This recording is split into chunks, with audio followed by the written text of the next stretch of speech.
let's show what happens when you run through these examples over and over again. So again, I have a few documents. I have some positives, some negatives in the two-word space. They're all unit length, so they lie on a unit sphere. And I have a weight vector. And this weight vector is a pretty crappy weight vector, right? It doesn't separate the positives from the negatives at all. So it classifies everything as negative at the moment. So let's see what's happening. Now, both d1 and d2, they're vectors in the space. And what we want to do is we want to somehow show that by doing PA updates, this vector is going to drift to some portion of the space that will correctly separate both d1 and d2 and everything else. So what you want to think about is what sort of vector would classify d1 correctly. And remember, by correctly, we don't just mean that it's going to be classified as positive. We want the dot product to be above +1, because d1 is a positive document. Right? So what kind of a weight vector, when dot producted with d1, would give you +1 or greater? And it turns out that there's lots and lots of such vectors. Right? So d1, for example, is one of those vectors. Right? If you just dot product d1 with itself, you're going to get a 1. Right? And if you took twice d1, you would get a 2 as a result. Right? So that would also work. And in fact, there is a whole subspace of vectors. Right? So if you imagine a line that goes perpendicularly, a hyperplane that goes perpendicularly to the vector d1 through its endpoint, everything above that line represents possible weight vectors, which if you did a dot product between any of them and d1, you would get a number bigger than 1. Okay? So just imagine you get a weight vector pointing here, you do a dot product, you're going to get a number bigger than 1. Anything on the other side, anything in the white half space, you're going to get a dot product that is smaller than 1. Okay? So the green half space, it's the space of weight vectors that would satisfy d1. Okay? Now what about d2? Right? So d2 is supposed to be negative. Right? So we want a dot product of -1 for it.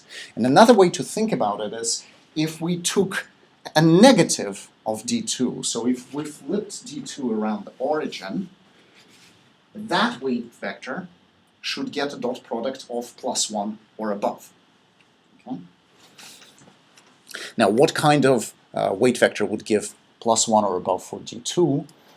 So it's any vector that lies in the blue section of the space. So any weight vector that's pointing here would classify d2 as -1 or smaller.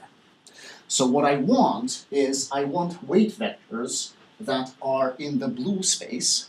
They would get d2 correctly, and I want them in the green space as well, and they would get d1 correctly. And as long as d2 and as long as the green hyperplane and the blue hyperplane aren't parallel to each other, there's going to be a region where they intersect. Right?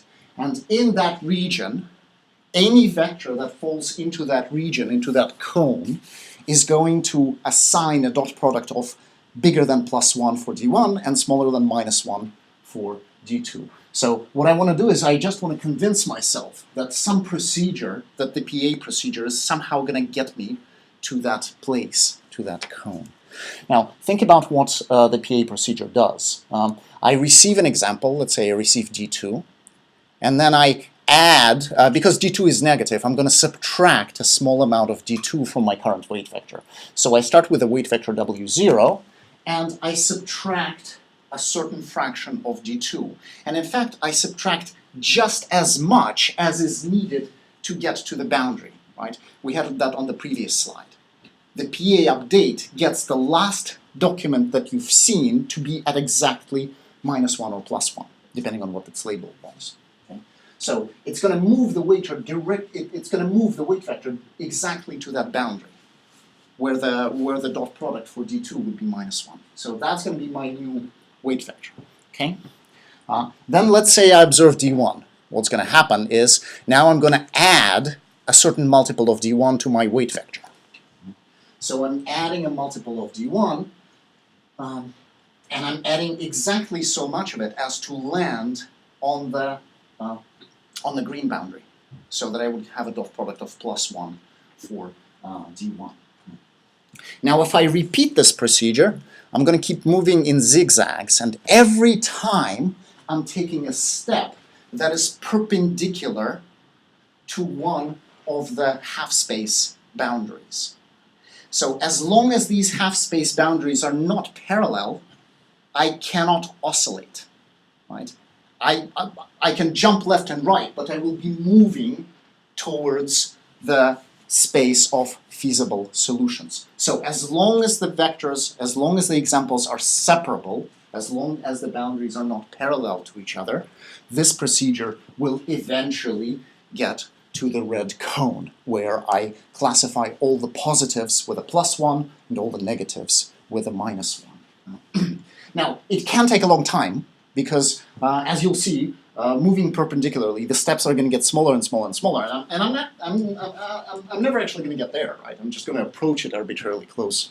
But it doesn't matter, and the reason it doesn't matter is after a couple of iterations, I'm going to get weight vectors that are pretty good. Right? So they don't satisfy all the constraints cleanly, but they will separate the data. So if I just take W4 or W3, they're going to separate the data fairly well. Okay. But you should be able to convince yourself that if you just let the thing iterate and see examples over and over and over again, it's actually going to come out with the right solution.